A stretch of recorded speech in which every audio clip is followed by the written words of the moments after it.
Hello tout le monde. Les 5 niveaux de puissance de Vegeta dans Dragon Ball Super. Premier niveau de puissance, le SSJ God avec les cheveux rouges qu'il a obtenu grâce à l'entraînement. Contrairement à Kakaroto qu'il a débloqué avec le rituel spécial où 5 Saiyans au cœur pur donnent leur lumière à un sixième. Et rien que pour cela on peut lui tirer notre chapeau. Déjà sachez une chose les amis, durant tout Dragon Ball Z, Vegeta était à la traîne comparé à Goku. Et la série s'est conclue avec un écart de puissance immense entre lui et son éternel rival. Et même Gohan était largement plus fort que lui à la fin de DBZ, donc on ne peut même pas dire que Vegeta était le rival de Goku dans DBZ, car entre son SSJ2 et le SSJ3 de Goku, l'écart est abyssal. Lui-même le reconnaîtra. Mais attention, dans DBS, le personnage de Vegeta a subi un immense glow-up, et il est désormais un vrai rival pour le héros. Pour preuve l'acquisition du SSJ God grâce à l'entraînement. La première fois qu'il nous le montrera, c'est face à Black Goku, alors uniquement dans le manga, où il a pulvérisé Black en alternant judicieusement le SSJ God en phase défensive et le SSJ Blue en phase offensive. Dans le film DBS Broly, Vegeta va coucher Broly, poussant ce dernier à claquer un power-up démentiel. Le SSJ God de Vegeta est de même puissance que celui de Goku, et cela représente le premier des 5 niveaux de puissance de Vegeta dans Dragon Ball Super. Deuxième niveau, le Super Saiyan God. Super Saiyan dit le SSJ Blue, qui représente la transformation en Super Saiyan du SSJ God. Dans cette forme, la puissance de frappe de Vegeta s'est drastiquement accrue. Mais dans quelle envergure? On ne le sait pas. Dans DBZ, on sait que le Super Saiyan multiplie la puissance de base par 50, le SSJ2 par 100 et le SSJ3 par 400. Dans DBS, on ne sait pas. Nous ne savons pas de combien le SSJ God surpasse le SSJ3, tout comme nous n'avons aucune idée de l'écart de puissance entre le SSJ God et le SSJ Blue. Tout ce que nous savons, c'est qu'en SSJ3, Goku était insignifiant pour Beerus, mais lorsqu'il a acquis le SSJ God, le dieu de la destruction a accepté de poser son verre et d'échanger quelques coups. Ça paraît peu, mais c'est un bond en avant immense. Le souci, c'est que dans DBS, les niveaux de puissance ont littéralement explosé. Ainsi, le SSJ Blue de Vegeta sera insuffisant face à Hit, le champion de l'univers 6, ou encore Black en Super Saiyan rosé. Mais à force d'entraînement, Vegeta va gagner en puissance pour finalement pulvériser Black et atteindre le plafond de puissance du Super Saiyan Blue avec le Gamma Burst Flash qui va pulvériser Zamasu fusionné. Bon, après le gars est immortel, donc ça n'a pas servi à grand chose. En fait, ça a même empiré les choses car Zamasu est revenu en plus grand nombre, mais ça prouve tout de même que Vegeta a sublimé son art pour atteindre un niveau de puissance très élevé. Ce qui nous amène au troisième niveau de puissance de Vegeta, et là nous avons deux réponses, une pour l'animé et une pour le manga. En effet, à l'époque où DBS sortait, c'était de 2015 à 2018, l'animé sortait les épisodes avant le manga, et apparemment ils n'ont pas réussi à s'entendre pour délivrer un résultat similaire. Commençons par l'animé. Lors du tournoi du pouvoir, Goku et Vegeta sont opposés à un adversaire de niveau Akaishin en la personne de Jiren,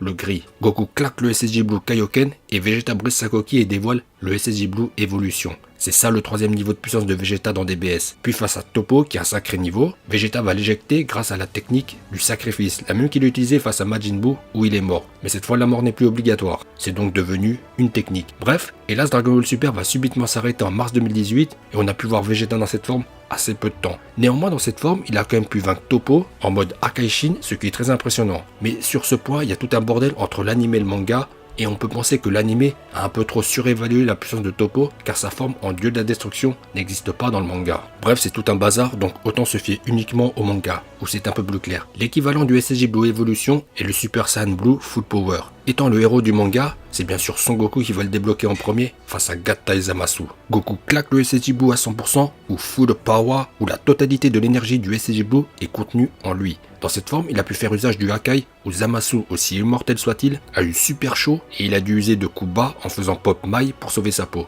Si Goku fait une chose, Vegeta en est également capable. Face à Beerus lors d'un combat d'entraînement, Vegeta sublime son art et parvient à atteindre le SSJ Blue Full Power. Dans la foulée, le combat est un peu plus équilibré, et Vegeta parviendra à décocher une droite à Beerus. Alors bien sûr, notre chaton de litière préféré n'a pris aucun dégât, mais pour le coup, il fut surpris par le gain de puissance soudain de Vegeta. La suite sera un énième KO pour le prince des Saiyans, mais Beerus lui rendra un vibrant hommage, en estimant qu'il a le potentiel pour prétendre à une place d'Akaishin d'un autre univers. À ce moment du manga, Vegeta a donc atteint un très bon niveau que l'on peut estimer comme celui d'un Akaishin faible, ou d'un apprenti Akaishin à l'instar de Toppo.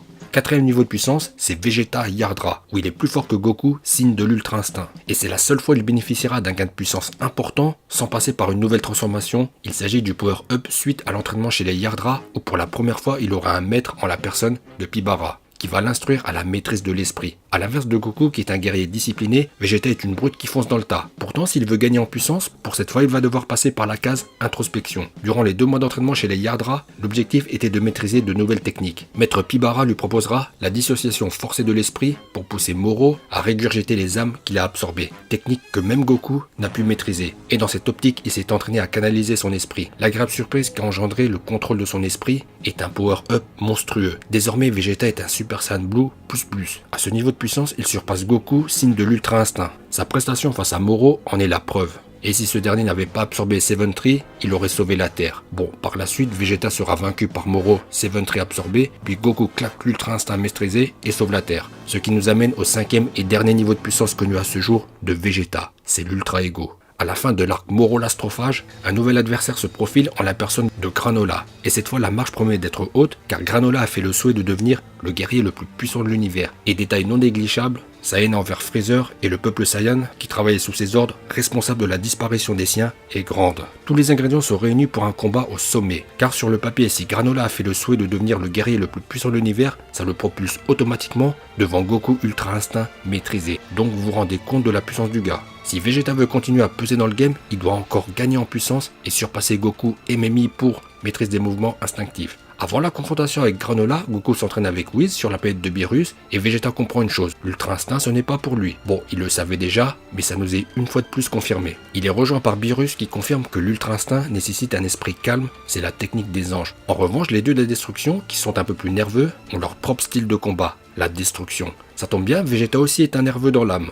Et décidément de bonne humeur, Beerus lui propose de le suivre pour un petit cours particulier. Il lui explique que les Akaishin pourraient théoriquement déployer une puissance sans limite. En effet, le processus de destruction utilisé par les Akaishin efface purement et simplement tout élément vivant. Et cette méthode d'annihilation de la matière s'accompagne d'une puissante libération d'énergie, c'est la destruction. D'ailleurs, on pourrait faire un parallèle avec l'énergie nucléaire qui consiste à détruire des atomes qui libèrent une énergie formidable. Et donc, c'est cette technique que Vegeta va devoir maîtriser. Pourtant, pour le moment, ce n'est pas possible. Vegeta est habité par ses vieux démons et porte le poids de la culpabilité de tous les crimes commis par le peuple Saiyan. Tant qu'il n'aura pas fait sauter ce verrou mental, il sera incapable de faire usage de la destruction. A l'inverse de Goku et Whis qui s'entraînent dans la joie et la bonne humeur, Beerus et Vegeta vont semer le désordre. Avant même sa première leçon, Beerus attaque Vegeta et lui révèle qu'il est celui qui a incité Freezer à détruire sa planète natale. Ça part immédiatement en bagarre et ça ne fait pas semblant. Beerus pulvérise Vegeta avec la destruction.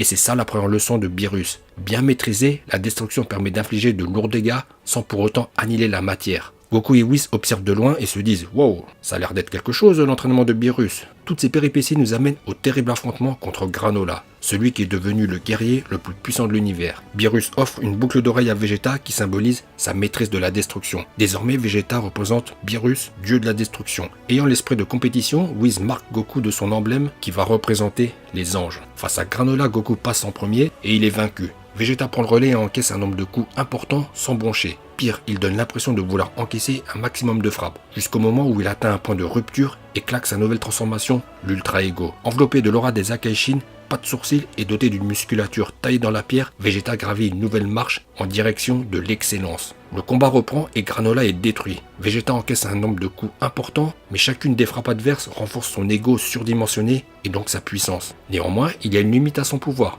Si théoriquement ceux qui maîtrisent la destruction peuvent déployer une force illimitée, celle-ci se heurte à une résistance physique du guerrier usant de la destruction. Après avoir pris un nombre important de coups, le corps de Vegeta va lâcher et il sera vaincu. Néanmoins, on peut tout de même lui tirer notre chapeau. Vegeta a transcendé sa condition de mortel pour atteindre une puissance égale à celle des Akaishin. Et c'est le 5e et dernier niveau de puissance connu à ce jour du légendaire Vegeta 4e du nom. Écoutez, cette vidéo arrive maintenant à son terme. J'espère qu'elle vous aura plu. Si c'est le cas, pouce bleu. Portez-vous bien et je vous dis à bientôt.